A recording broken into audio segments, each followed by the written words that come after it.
Implicime cancelleri placetnu tibi ut officium incipiet. Placet.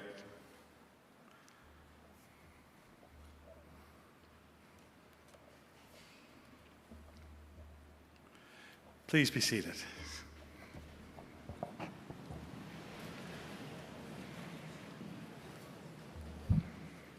Good evening and welcome to the University of New Brunswick's Evening with Pascal Siakam.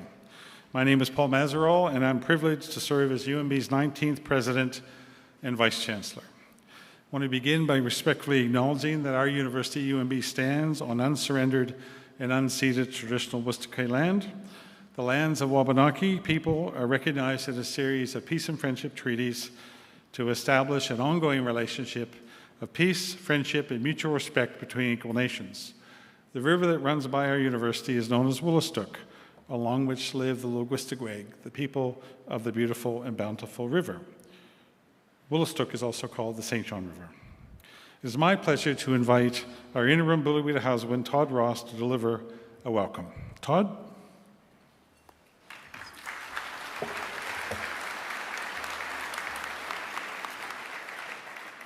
Wabanakwa, Dishinakashan, and Michif Nia. I introduce myself in the Michif language from my Red River Métis heritage. Epjalasi, Golasikopa. As Bilwita Housewind, I bring welcome on behalf of the Elders Council to these Wabanagi lands, the lands of the Wolastoqweg, the people of the beautiful and bountiful Wolastoq River that connects our campuses in Ekpahak and Monaquesk, now called Fredericton and St. John. This place reminds us of the deep connection and the relationship between land, water, and the people who have sustained life, learning, and communities for generations. I'm honored to carry this sacred bundle to be witness here today. The bundle includes sacred items entrusted to UNB by Mi'kmaq, Bezgoda Magadi, and Wolastoqey elders, knowledge keepers, and communities. The sacred bundle is a connection to all our relations. It reminds us of our commitment to the Peace and Friendship Treaties, our commitments to the calls of action to the Truth and Reconciliation Commission, and UNB's commitment to Bilawita Hausawazawagan, to allow our thinking to change so that action will follow in a good way toward truth, and to consider and share other worldviews, histories, and practices. Today's ceremony is a celebration of achievement, but also a reminder of our shared responsibilities to each other, to the land, and to future generations. Walawin, Walailwin, Marcy, thank you.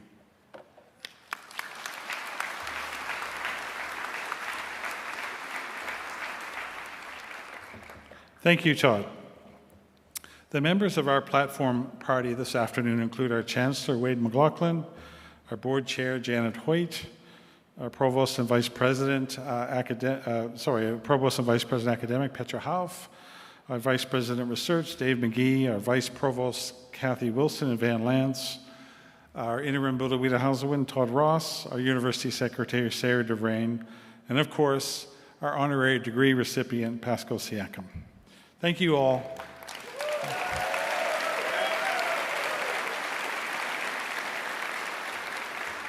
Thank you all for being part of this very, very special celebration. Today is a day that will go down in the history books of our university, taking its place among the 240 years of important events that this campus has witnessed. At UNB, we often talk about being the oldest English-speaking university in Canada. But that centuries-long history is really a story of looking forward toward the future. It's a story of believing in possibilities, believing in people and their ability to change and shape the world around them. This is something that our honoree today knows quite well. It's evident in the incredible impact of his work to empower young people to reach their potential. His foundation is literally opening doors to opportunities and providing life skills and mentorship to develop the leaders of tomorrow. To meet Pascal Siakam is to be inspired by his talent, his dedication, and above all, his determination to use his success to lift others up, grounded in the belief of the power of opportunity and of education. As a university, we know about the transformative power of education firsthand. We see it every day.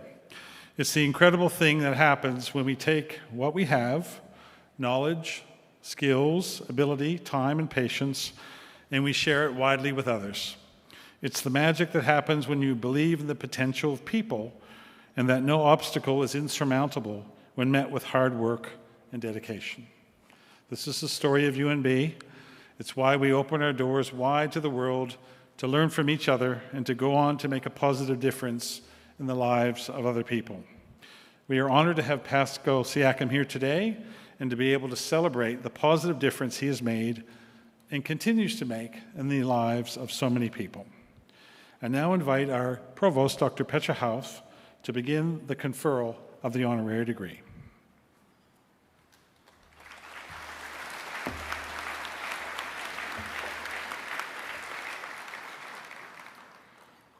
Pascal Siakam, to be awarded Doctor of Letters. Three-time NBA All-Star, 2019 NBA Championship winner, philanthropist, changing lives of young people around the world through education and sport. If you had told young Pascal, who honestly much preferred soccer, that this would be his life, I'm not sure he would have believed you. Yet, there was one person who would not have been surprised: his father, Jamo. Pascal has been given many gifts in life, but perhaps the greatest of all is a father who allowed him to believe he could do anything. Pascal was born to a family of 6 siblings in Douala, Cameroon. When he was 11, his father enrolled him in a seminary in another town. Life there was hard work, waking up at 5:30 in the morning to chop wood, wash dishes, and do laundry, followed by morning math and then a full day of classes. The seminary had one basketball net, half broken, rusty, and mostly left unused during their 1 hour of recreation each day. During holidays, Pascal would return home. It was during one of those visits that a friend invited him to attend a local basketball camp. He went on to take part in a Basketball Without Borders, an instructional camp organized by the NBA. After finishing grade 12, with the guidance and support of his father, Pascal enrolled in a prep school in the United States to further his academic and athletic development. He had only just started playing organized basketball, but backed by his father's belief in his potential, Pascal put in the work and was later recruited to play for New Mexico State University.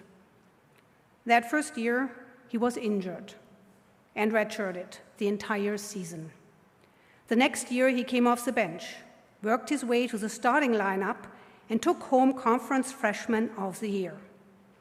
The year after that, he kept learning and working and was anonymously awarded Conference Player of the Year. When the next door opened and Pascal was drafted to the Toronto Raptors, he worked harder than anyone else. In his 8 years in Toronto, he helped lead the Raptors to their first NBA championship and was named the league's most improved player along the way. He established himself as one of the best and most versatile defensive players in the NBA. In 2024, he joined the Indiana Pacers, where his playing skill and ability to bring people together was instrumental in driving Indiana's best playoff run in franchise history. This is an almost unimaginable success story. It's a testament to what is possible when ambition and self-belief are met in equal part by hard work and dedication. Because he was given the gift of a father who believed he could do anything, Pascal had the courage to walk through doors when they opened and the strength to meet the challenges along the way. Jamo Siakam passed away in 2014, but Pascal carries his father's spirit with him, believing in the potential of others and creating opportunities for them to do great things. He founded the PS43 Foundation, a not-for-profit that uses innovative approaches to empowering young people through education and mentorship. Here at UNB, Pascal and the PS43 Foundation partnered with the River Phillip Foundation to create the Pascal Siakam Scholarship, which awards $8,000 per year to a student from Cameroon who is enrolled in a technology-related program. The scholarship has supported 3 students so far: Cedric Tamot in computer science, Eric Mbianda in mechanical engineering, and this year's recipient, Jella Karin Vandio, an engineering student from Pascal's hometown of Douala. The PS43 Foundation's guiding principle is dream big, set yourself a goal, regardless of obstacles and challenges, and put in the hard work. What could you do if you started today? Who do you want to be? Pascal's story is an inspiration because he dared to fight for his dreams, to make them reality. It's an inspiration because he has used his success to empower others to do the same. We are incredibly proud to be a part of his story. Today, we give tribute to his dedication and many accomplishments by granting Pascal Siakam a Doctorate of Letters honoris causa. Insignissimi praesis amplissimi cancellari tota universitas presento vobis Pascal Siakam ut admitatur honoris causa et gradum doctoris in litteris in Universitate New Brunswicka.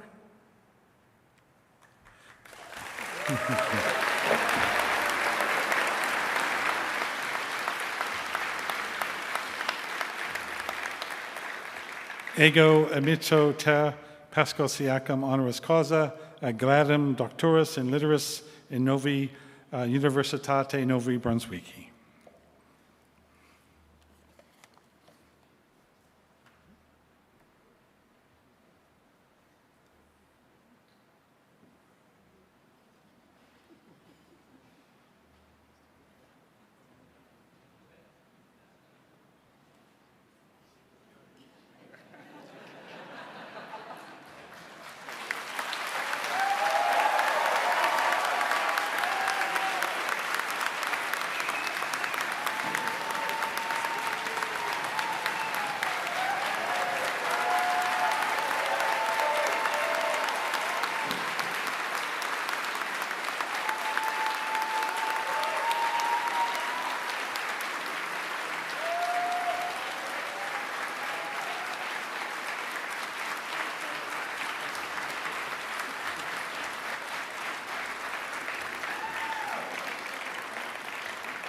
What's that? It's now my great privilege and great pleasure to invite our newest doctor, Dr. Pascal Siakam, to respond. Pascal?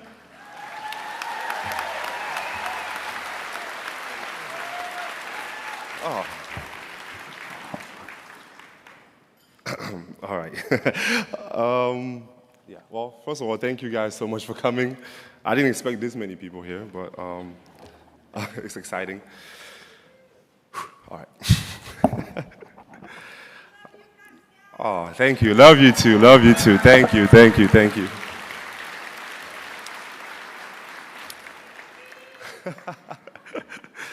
I am truly honored to receive this degree from the University of New Brunswick. To be here with you all, collectively marking the moment by celebrating accomplishments and connecting it back to my own journey. This means a lot to be here. First of all, I want to acknowledge Frank McKenna and the McKenna Institute and everyone at UNB who made this partnership with the PS42 Foundation possible. Your support is opening doors for young people like Eric Bianda, who's here today, who hadn't planned to attend university. Thanks to the McKenna Institute, Eric is now studying chemical engineering at UNB and pursuing his dreams.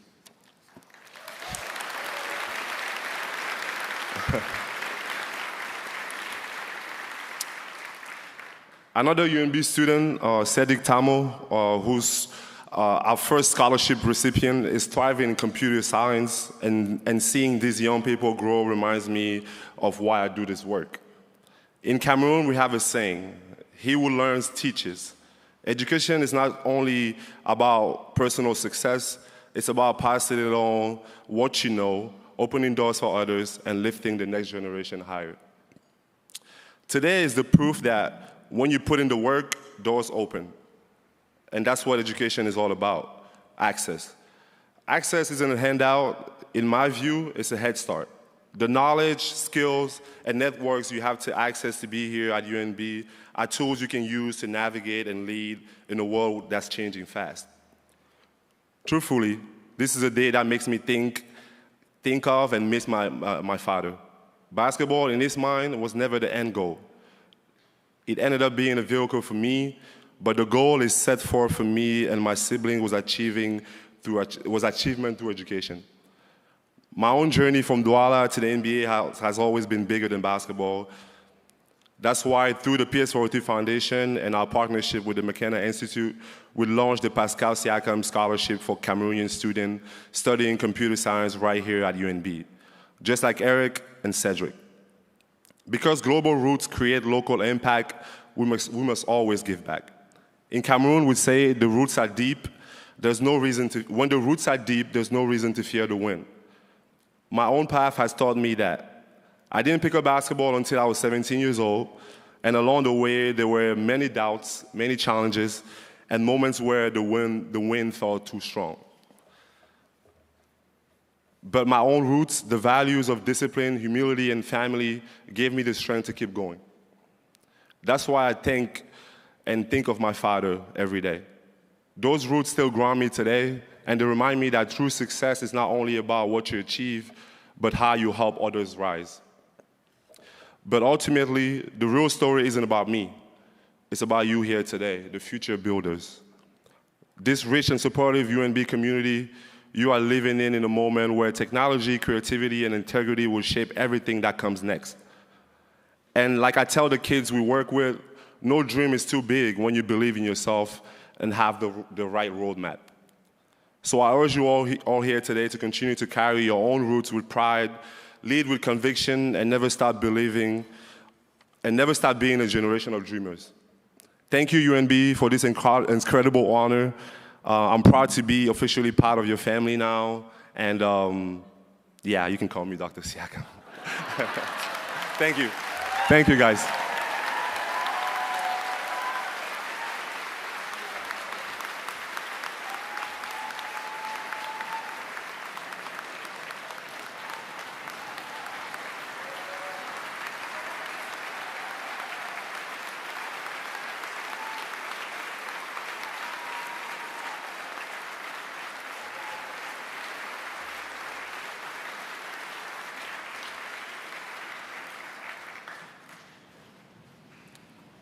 Members of the Board of Governors, Mr. President, distinguished guests, basketball fans all, and most importantly, the reason we're here today, Dr. Siakam.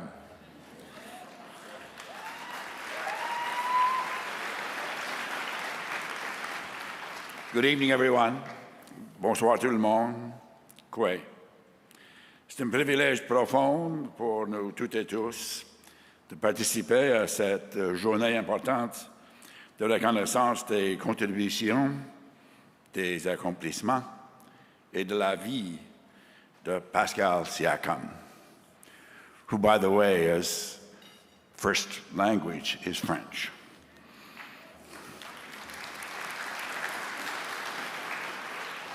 It's not easy to follow Dr. Siakam's remarks and the extraordinary experiences, dedication, and determination that have contributed to his success on the basketball court and perhaps more importantly in life, but I'll do my best. Dr. Siakam may not consider himself a teacher, but there are important lessons in his example for all of us. Life is not a solo sport. A key part of being human is living in community. It is community that lifts us up, that believes in us when we lack the confidence to believe in ourselves. And it's our community that teaches us that the greatest joy of all is found when we give ourselves to others. Dr. Siakam's exemplary story reminds us as well that our most important start in life is a loving family. Building community requires trust. It requires us to believe in the basic goodness of one another. We must see each other as allies, not as enemies. In the world that we find ourselves today, that's a very important lesson indeed. Our deepest congratulations to you, Dr. Siakam. Thanks to everyone for joining us for this exceptional event. Thank you for sharing your success and your generous leadership with us at the University of New Brunswick. We are proud to say, and to hear you say, that you are part of the UNB family.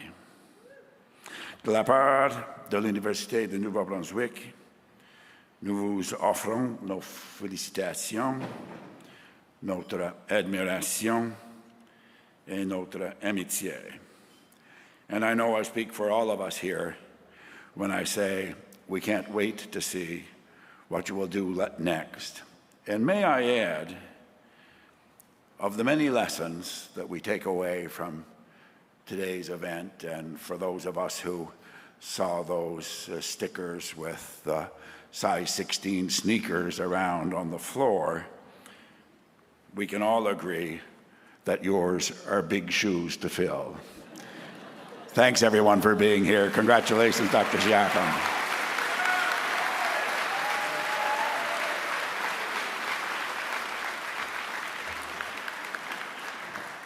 Thank you, Chancellor McLaughlin, for those kind words and those insightful descriptions.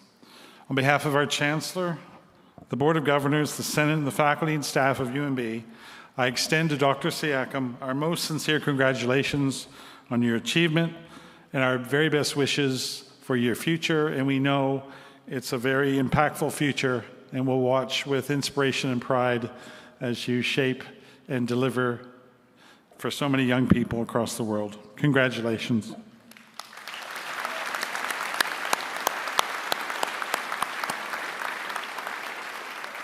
Our motto at UNB is Sapere Ode, dare to be wise.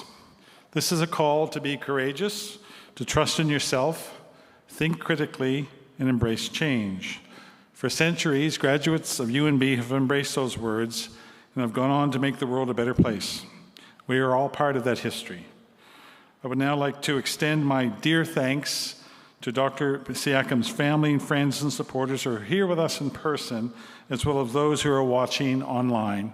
Thank you for being part of this celebration. Now, for those of you here in the room, we do want to acknowledge that there's going to be a very quick 15-minute pause and stage transition, and we will return with a fireside chat with the Honorable Frank McKenna and Dr. Pascal Siakam here on stage. So would everyone who is still able, if you could please rise and remain in your places until the academic procession exits the stage. Thank you very much for being here.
Hello, everyone. I just want to make a quick announcement before you leave to go and stretch your legs.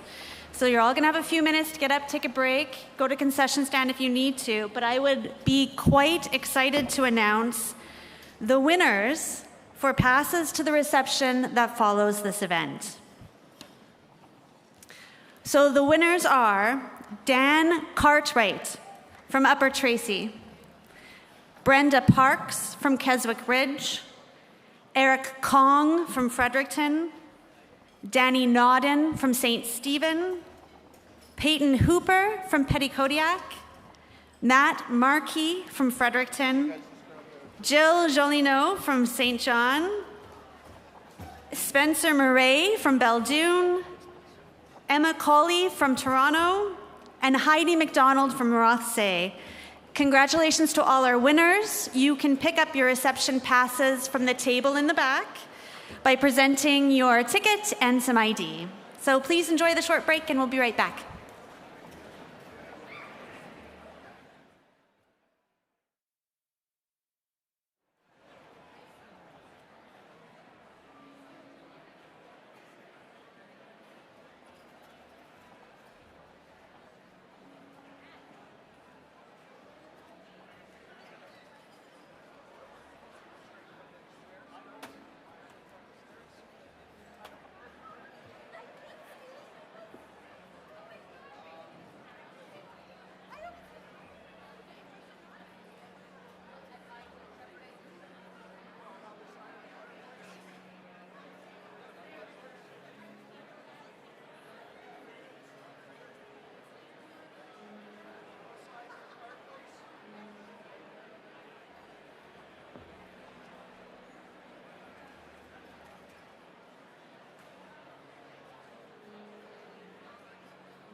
I'm not sure.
I'll just hang back. Okay. So when I do the introductions, are he and Frank both are down there, and then they come up? Okay. Yeah, I'll just read that part and make sure that I'm...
Welcome back, everyone.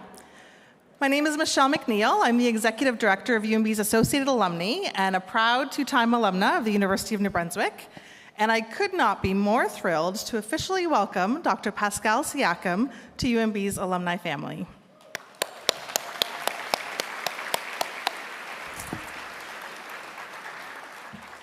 In the year 2000, the UNB Associated Alumni introduced a new tradition at UNB, the presentation of alumni pins to our new graduates.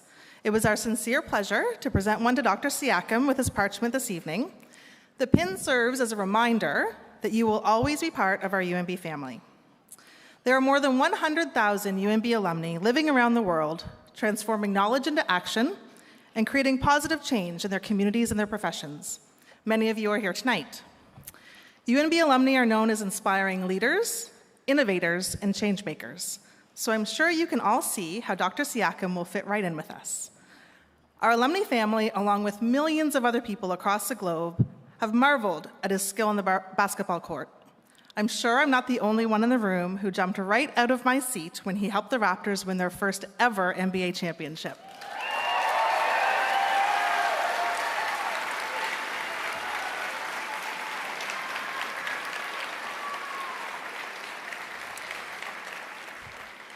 But as we have all come to know, basketball is only one part of the story of Pascal Siakam. And so it is my great pleasure to introduce tonight's fireside chat. Our moderator really requires no introduction, especially in this room, but I will try. The Honorable Frank McKenna, politician, ambassador, lawyer, businessman, and digital visionary, not to mention a UNB alumnus. In his 10 years as Premier of New Brunswick, he brought innovation to the forefront, and he's never looked back. He would go on to achieve success as ambassador to the United States, and then later as deputy chair of TD Bank Financial Group. Through it all, he has maintained a commitment to his home province and to his alma mater of UNB, where he has founded the McKenna Institute, an interdisciplinary powerhouse that is driving a digital transformation that is key to a better future for our province and its people. Friends and colleagues, it is my pleasure to introduce the Honorable Frank McKenna.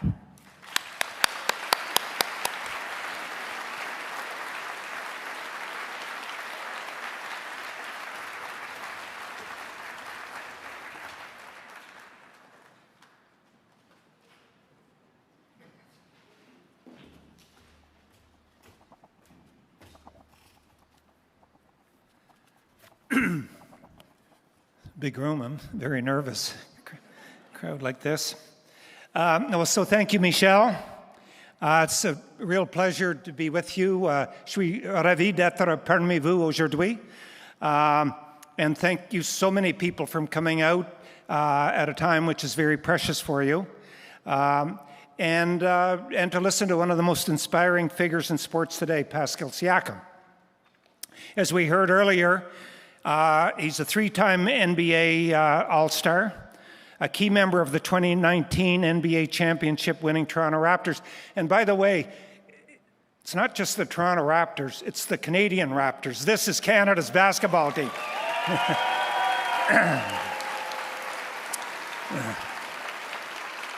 We love our Raptors. He's now a shining star on the best Indiana Pacers team in years. He's a visionary, a philanthropist. He's here with us today. He's here with us because of his big body, but more importantly, because of his big heart. Welcome, Pascal Siakam. Bienvenue.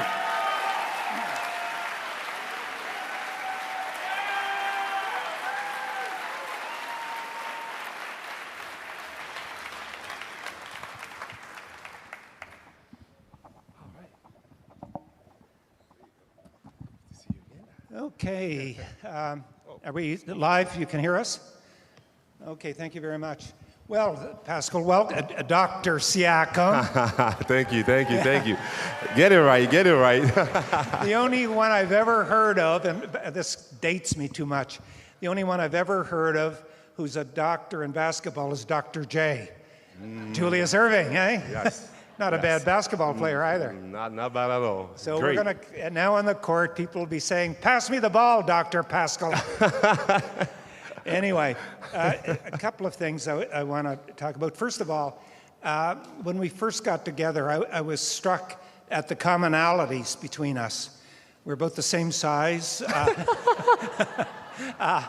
But it was fascinating to me that he's from a country and I'm from a province which is officially bilingual. Nous sommes officiellement bilingues et Cameroun est officiellement bilingue. Oui, bien sûr, Cameroun. Salut à tous les Camerounais dans la salle. So, parlez-vous français chez vous? Oui, bien sûr. On parle français au Cameroun.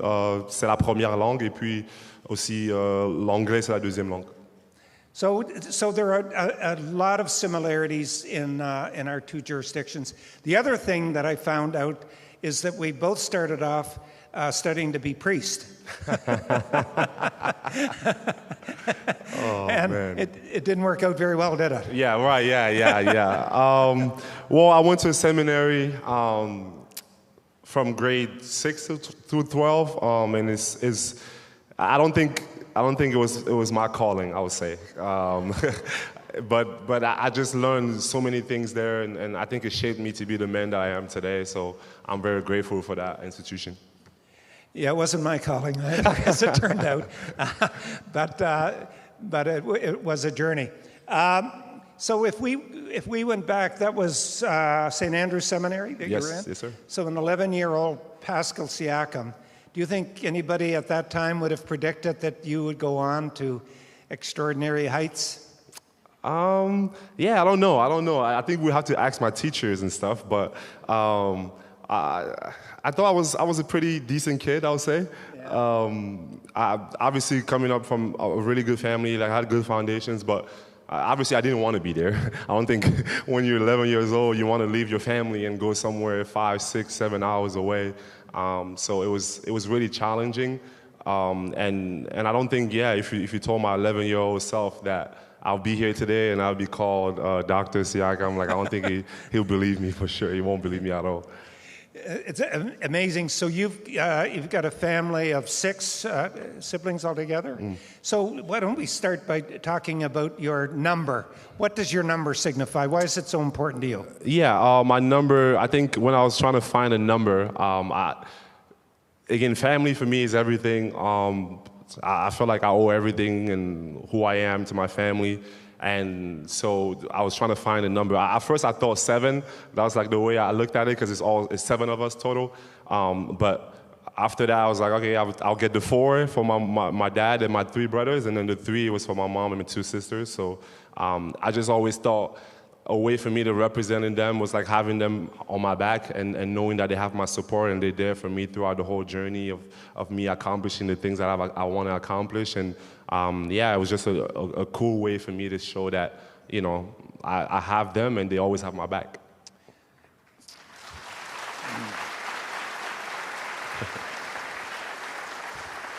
And you have brother Christian is here with you. Yeah, Christian. And Sister Vanessa is here with you. Yes. And I just want to explore that a little bit, because when we first talked, you talked about your father a lot. He was an extraordinary influence in your life, and I believe he's the one who inspired you to leave your professional career aside to invest in education and giving back to your community? Mm-hmm. Yeah, I think, my dad was, he's still everything to me. Just such an inspiring person in my life, and basically just taught me everything about being a man. And I think the way he lived his life and how helpful he was in the community. Like, he was literally the person like everyone could go to for anything. He always paid for kids' tuitions around the neighborhood. Like, it was so helpful, and he always thought education was the most important thing. And for me, once I got the opportunity to be in the NBA and I had a platform, I always thought that I'll pay that forward and making sure that it's my way of honoring him.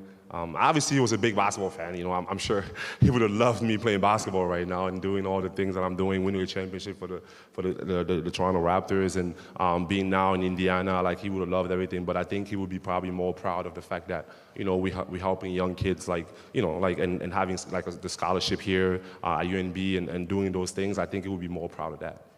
So you talk about paying it forward. Thank you. Talk about paying it forward, but it was just in the very recent past that you walked into a restaurant in Grenada and paid for everybody's meal. Is that what you consider paying it forward? Well, I mean, I guess you could say that. I mean, I don't really look at that. But that was just, we was just there, and we had an amazing time, and the people were awesome, and it was just something. But I don't even think for me, like, it's not even just about money. I think at the end of the day, it's like being able to inspire, people and kids. And today we did the Data Dunker celebration with the PS43 Foundation. Shout out Dell. I see. And I think the most special thing for me is like getting in the room and seeing, the kids' faces and how they light up, and super excited. People from a community where they never really expected to see somebody like me there, and to see the smile in their face. I think for me that's more priceless than like just buying someone meal. I think that makes a more durable impact, and I just love being able to have that kind of impact on young people. Yeah. So when you were young, your passion was soccer. Yeah. As I understand it. Yes. And how did you transition from soccer to basketball? Yeah, I love soccer and I love everything about it, and like football, like some would say. I don't know if there's some. I don't want to get in a fight or anything. But I think for me, my brothers played basketball. I was always that kid that always said, like, I don't want to be like my brothers. Like, I want to be different than them. Yeah. So I always kind of shied away from basketball. But I think I just got too tall. Yeah. Yeah. I think at one point it's like, yeah, these guys are way faster than you because they're so small. You can't just keep chasing them around. So yeah, I had to pivot. Yeah. Well, we've got a young basketball player. You might have come across him, Zach Edey from Toronto, who's in the NBA. I think he's 7'5" or 6". And his first love was hockey, but he couldn't find skates big enough. Yeah, that's too tall. Yeah, he kind of had a switch. So is everybody in your family tall? Well, pretty much, I would say. Like, I think we have my dad was pretty tall, and I think my mom, she's not like overly tall, but she's good size. Yeah. And I'm the tallest in my family, but I think all my siblings are pretty tall too. And your village, is everybody in your village pretty tall? Well, not everyone, but I think there's I think like my grandpa, or like like somewhere in there there's like tall people somewhere. I think I just got lucky to get some of those genes, but it might have skipped some people, but But somebody definitely had the genes. Yes, somebody somewhere in there. I think my dad had them. I remember when I was campaigning in politics, and I ran into a guy. He was he had to be 6'6" or something. And I looked at him and I said, "Boy, you must have great genes." And he said, "Yeah, I just bought them down the street there. You could get some too if you want it." I said, "No, I think we're talking a different set of genes here." Okay, so you ended up in your village, but skipped just ahead to a year or two ago when you and I met, and we talked about our common passion and so on. Why did you see the McKenna Institute as a way to make an investment in the Cameroons? Yeah, I think it was a great opportunity. I think for me, once I heard about New Brunswick and just hearing about the Cameroonian communities and all the different communities that they have. It's so diverse and the culture. And for me, I thought it fit right in, like just being able to help and having that opportunity to give some people, something that they probably wouldn't have, if they didn't get the help. So I think it was just, for me, a no-brainer for real. And so now, and I think in the audience here, we've got 3 Cameroonians. Yes. Well, I think we have more. Yeah, we have more. but yeah. We're 3 studying under your scholarship program.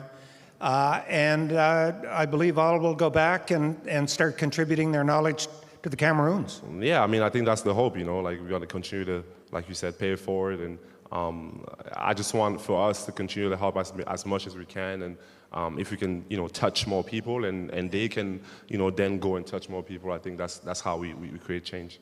Sounds like you're living your father's dream. I hope so, yeah. Yeah. So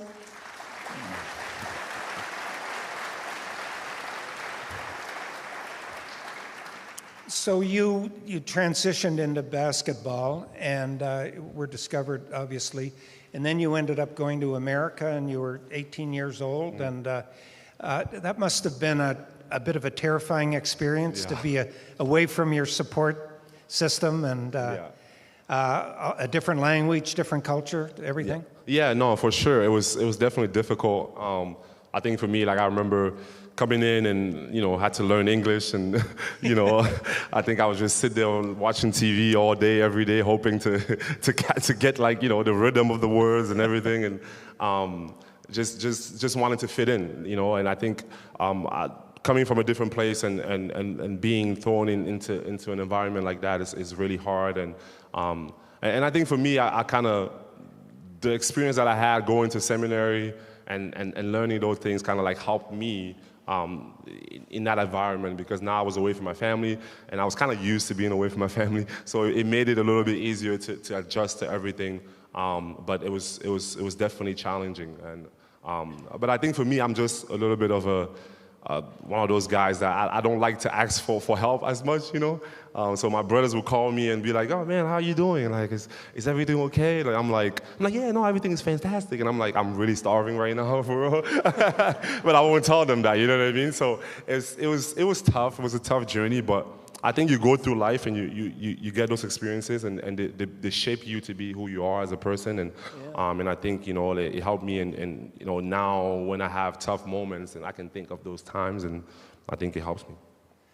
So, I'm just going to tease this out a little bit, because I'm curious. You really moved from your first language. Your English is impeccable now, but when you're playing basketball, are there some people in the NBA that if you're in a little fight with them, you'll yell at them in French, or there are a few Francophone speakers, eh? Yeah, no, there are some Francophone speakers. I mean, we get into little banter back and forth, and we speak French to each other. But I think it comes out sometimes without you really wanting to. Yeah.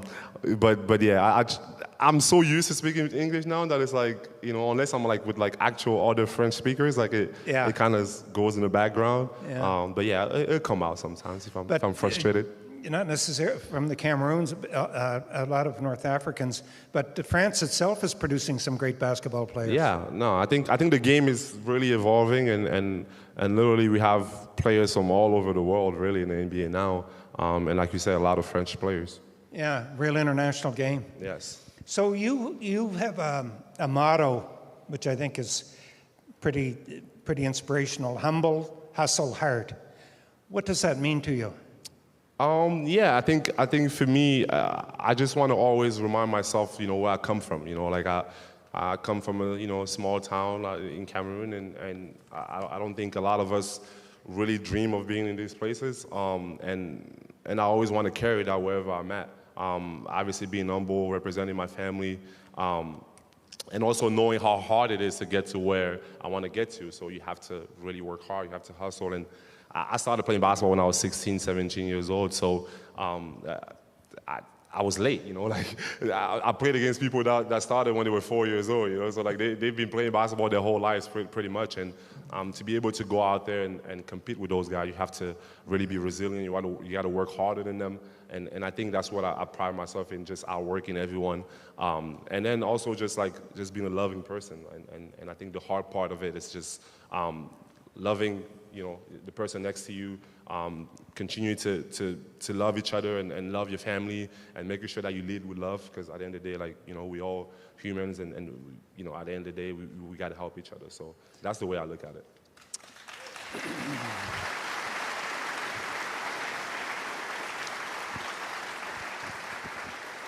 The other thing which you're known for is being a team player, and trying to make everybody else better that you associate with.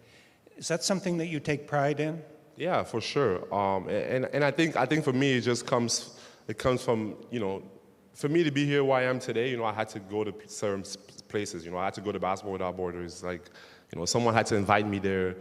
There's so many different things that I had to do, and so many people along the way who helped me to be who I am. So for me, I always feel like, I want to be able to help others. And even just the way my game is, like playing the game, I just have a game where, obviously I'm able to score and do certain things, but I also create for others, so I think that's kind of like my way of life. We have a lot of young people here today, an impressive number of young people today here who have idolized you in your career. Yeah, no, it's pretty awesome to see, man. There's so many 43 jerseys. I appreciate you guys. Make some noise for yourselves, man. You guys are awesome. Yes, yes.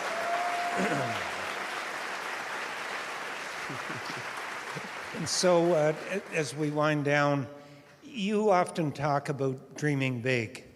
And I just want everybody in the room to be inspired by that, and I want you to talk a little bit about what it means to dream big. Yeah, I think it means everything. I think it's dreaming, beyond imagination, and for me, I used to be, a kid that really had a lot of doubts, like not at least not I wouldn't really call them doubts, but I didn't really dare to allow myself to dream about, being an NBA or like accomplishing, none of these things. Like when I was a young kid, I just, I thought I was talented. I was an athlete, but I never really thought about achieving great things, and it was never in my mind. And I think that we got to change that for young people. I want them to inspire to be bigger than life. Like just think of the biggest dream that you can possibly imagine having in your mind, and also, which is the most important part of it, is like work for it, and nobody's gonna give you anything. You have to go and get it, and newsflash, it's gonna be hard. Like there's gonna be times where you're gonna be knocked down. Like there's so many times where I failed. Like it just, this path for me didn't look the way it looked right now. Like and if I sat down at that time and thought about it, I'd be like, yeah, there's no way I'm doing this. Like, even winning a championship, there was times during the season where it didn't look like we were going to win, and I lived with my brother for a while, a Christian, and he could tell you, like we here every single day, we work together, and there's days where you don't want to do that. I wake up every day and I'm just mad and moody all day. I know I'm smiling right now, but it's not always like this. And there's times where it's hard, and I think it's important to understand that it's going to be hard. There's going to be challenges, but I think the most important thing is, like, if you have that dream in your mind, and you have, for me, for example, I had my dad to inspire me to want to be better. You have that person in your life that's going to push you whenever you don't want to do something. You're going to think of them, and they're going to give you that boost that you need. And I think just having those things together, you can accomplish whatever you want.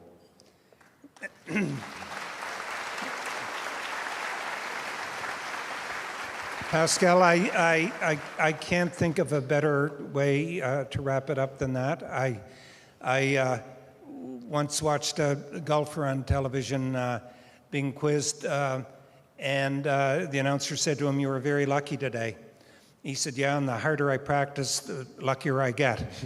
And your life has been characterized by hard work and perseverance, and a never say die attitude, a real can-do attitude. And you've come so far in life, and now you're here with us today as a doctor, and which I think is pretty cool. Pretty cool. That's pretty cool. Pretty cool. I think that's pretty cool. And I would exhort you, and I don't need to, but just keep being you. Just keep being an athlete that inspires us, but also a human being that impassions us. Thank you. Merci beaucoup. Thank you. Merci. Thank merci. you. Thank you. Thank you guys so much. Thank you. Thank you. Thank you. Appreciate it.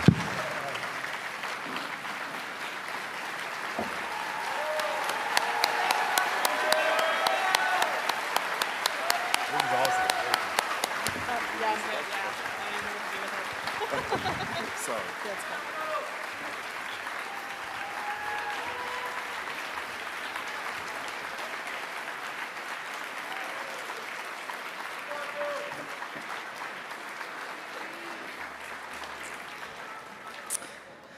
Well, thank you, Frank, and thank you, Pascal, for being so generous with your time and your story, and for allowing all of us to be here tonight and take part in that conversation. That was a wonderful way to spend an evening. If you could all join me in another big round of applause for our honoree tonight, Dr. Pascal Siakam.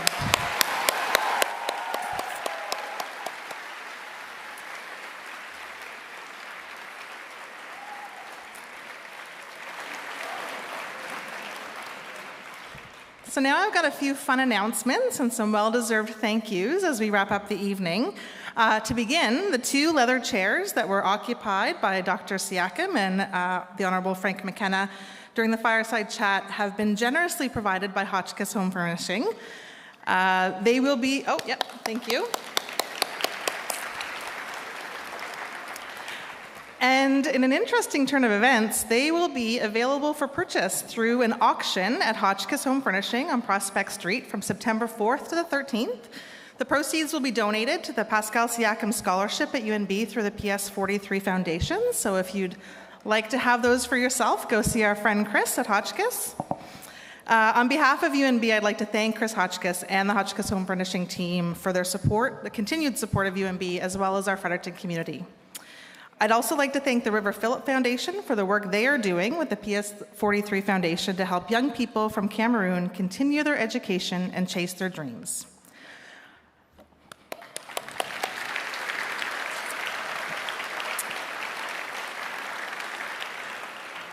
And our heartfelt thanks also to the PS43 Foundation and to the Siakam family for making this event possible tonight. We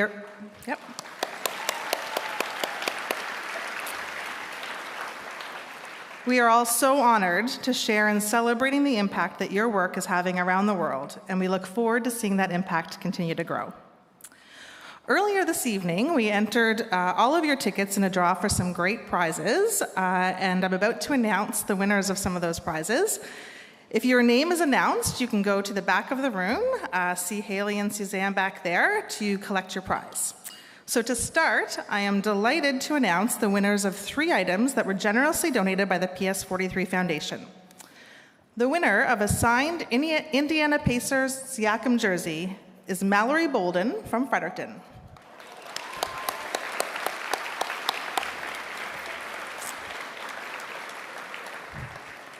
The winner of a signed PS43 Foundation Empower Through Education t-shirt is Brody Scott from St. Stephen.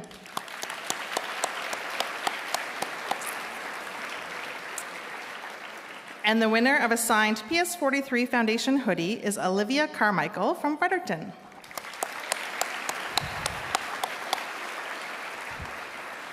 Of course, we have 2 great basketball teams right here at UNB, and the Reds men's and women's basketball teams have generously donated some prizes as well. So the winner of the signed UNB women's basketball jersey is Janet Moss from Fredericton.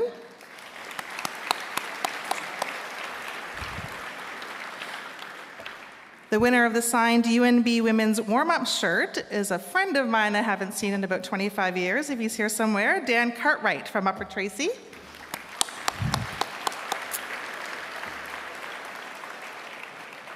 The winners of the 2 UNB signed basketballs are Hui Win from Fredericton and Kim Butler, also from Fredericton.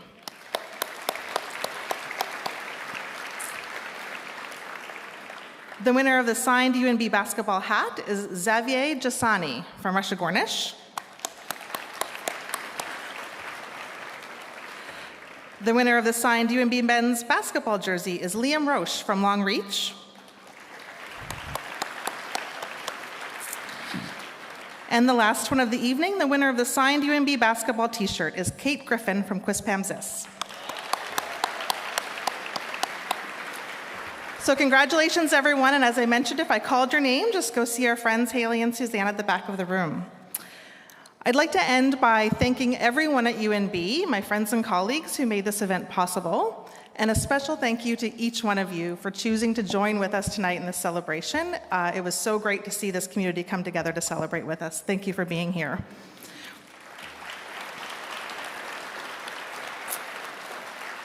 So for those of you who have reception passes, access passes for the after reception, you're just going to exit to the doors to the left of the stage over here to the long hall. And I would just like to end by thanking everyone for being here and wish you a lovely evening. Thanks, everyone.